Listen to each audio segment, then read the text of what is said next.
Hello viewers, আপনাদের জন্য একটি মজার চ্যানেল নিয়ে এসেছি। এই চ্যানেলটি দেখলে বুঝতে পারবেন কত সহজে একটি সাকসেসফুল চ্যানেল তৈরি করা যায়। খুব অল্প পরিশ্রমে, খুব অল্প সময়ে, খুব তাড়াতাড়ি আয় করার জন্য একটি সুন্দর উদাহরণ। দেখেন, চ্যানেলটি খুব সুন্দরভাবে সাজিয়েছে সুস্থ বিনোদনের শ্রেষ্ঠ মাধ্যম। সাবস্ক্রাইব, এখানে রেডিট, ব্লগ, পিন্টারেস্ট, টুইটার বিভিন্নভাবে সাজানো হয়েছে। চ্যানেলটির নাম দেখতে পাচ্ছেন আমার টিভি। এখানে সুন্দর মনোগ্রাম তৈরি করেছে। সাবস্ক্রাইবার দেখেন প্রায় ৬,০০০-এর কাছাকাছি। মাত্র ৩৮টি ভিডিও দেওয়া হয়েছে। আমরা যদি পিছনে যাই, দেখেন যে প্রথম ভিডিওটি ৪৮৫ জন দেখেছে ৪ মাস আগে। ৪ মাস আগে ৭৩১ জন, ৮৮৮, ৪ মাস আগে, ৩ মাস আগে ৩০৯, তারপরে ১৯৭, ৩৮০, ৬৬০, 67, ১১১, ৮৯, ৯৪, ৭৪, ৫৯, ৫৭, ৫২, ৬৯, ১১৭টি ভিউ হয়েছে, ৩৭টি। কিন্তু দেখেন যে যে ব্যক্তিটি এই চ্যানেলটা তৈরি করেছে সে অবশ্যই পারদর্শী এবং তার একাধিক চ্যানেল থাকার কথা, কারণ হঠাৎ করে আপনি এইরকম চ্যানেলে অতি সহজেই তৈরি করতে পারবেন না। বোঝাই যাচ্ছে। এখানে দেখেন বিভিন্ন থাম্বনেল সুন্দরভাবে সাজানো হয়েছে, ক্যাপটিভেটিং টাইটেলস দেওয়া হয়েছে।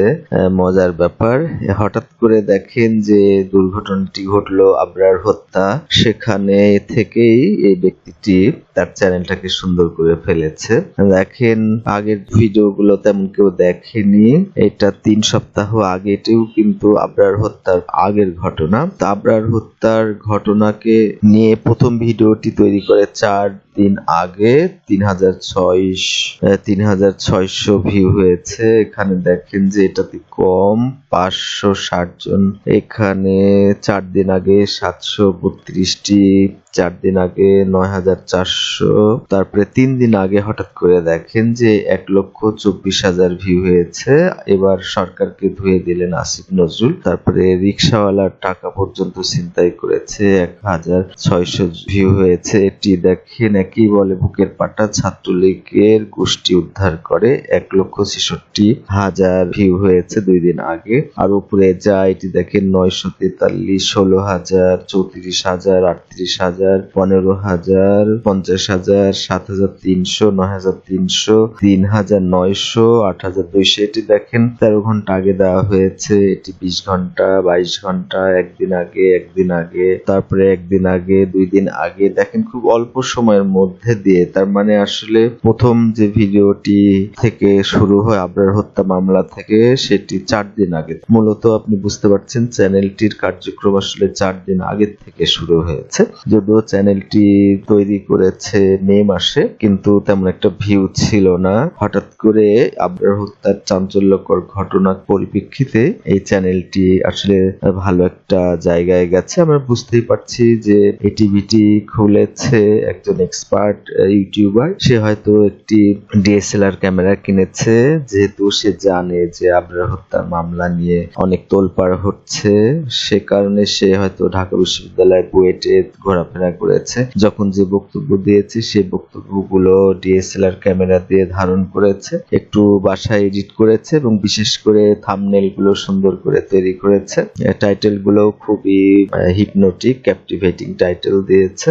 দিয়ে দেখেন যে প্রায় ৬,০০০ সাবস্ক্রাইবার হয়ে গেছে। আমরা যদি অ্যাবাউটে যাই দেখতে পাবো আরো ডিটেলস। দেখেন ১১ই মে জয়েন করেছে, যদিও খুব একটা কার্যকর হয়নি। ৪ দিন আগে মূলত এই চ্যানেলটি বিশেষ একটি জায়গায় আসা শুরু করেছে। ভিউ হয়েছে প্রায় ৫ লক্ষ। তার মানে ১,০০০ সাবস্ক্রাইবার যদি হয় আর ৪,০০০ ঘন্টা ভিউ হয়, তাহলে একটি চ্যানেল আবেদন করতে পারে মনিটাইজেশনের জন্য, এবং ১-২ দিনের মধ্যেই সে মনিটাইজেশন হয়তো চলে আসছে। তাতে আমরা ধরেই নিতে পারি ৪ দিন আগে চ্যানেলটি তৈরি হয়েছে, মানে মূল কার্যক্রম শুরু হয়েছে। সেক্ষেত্রে ২ দিনের মাথায় হয়তো ৪,০০০ ঘন্টা বেশি ভিউ হয়ে গেছে বা ১,০০০-এর বেশি সাবস্ক্রাইবার পেয়ে গেছে। তো আমরা ধরে নিই যে এই চ্যানেলটি হয়তো ১ দিন ২ দিন হলে আর্ন করা শুরু করেছে এবং বেশ দাঁড়িয়ে গেছে চ্যানেলটি। আপনারাও চেষ্টা করে দেখতে পারেন। বিশেষ কিছু ঘটনা ঘটে, যেমন এর আগে ঘটলো সোনাগাজীতে যে হত্যাকাণ্ড হত্যাকাণ্ড হলো, তারপরে বরগুনাতে যে হত্যাকাণ্ড হলো, সেসব জায়গায় গিয়ে কেউ কেউ হয়তো ডিএসএলআর ক্যামেরা দিয়ে বিশেষ এই সুবিধা পেয়ে থাকতে পারে। এখন দেখেন যে এই ভিডিওটি যে শর্তের আন্দোলনে বুয়েট ছাত্র, যেমন 4 লক্ষ এখানে পুরো ভিউয়ার দেখানো হচ্ছে, এখানে সাবস্ক্রাইবার দেখানো হচ্ছে। আমার মনে হয় যে আপনাদের একটি নতুন চ্যানেল খুব সহজেই করার জন্য এই ভিডিওটি অনেক বেশি সহায়ক হবে। যদি এই ভিডিওটি ভালো লাগে তাহলে সাবস্ক্রাইব করবেন। ধন্যবাদ।